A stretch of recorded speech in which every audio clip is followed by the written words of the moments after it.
एगो मोर बादे बर बीचे बीचे रंगता, एगो मोर बादे बर बीचे बीचे रंगता। केहू आगे रंगता केहू पीछे रंगता, एगो मोर बादे बर बीचे बीचे रंगता, एगो मोर बादे बर बीचे बीचे रंगता।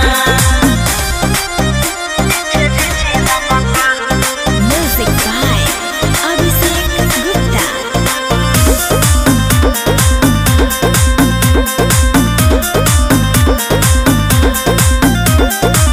बैगन दिखा देला और छुआ देला, होली के दिन पानी ही पानी करा देला।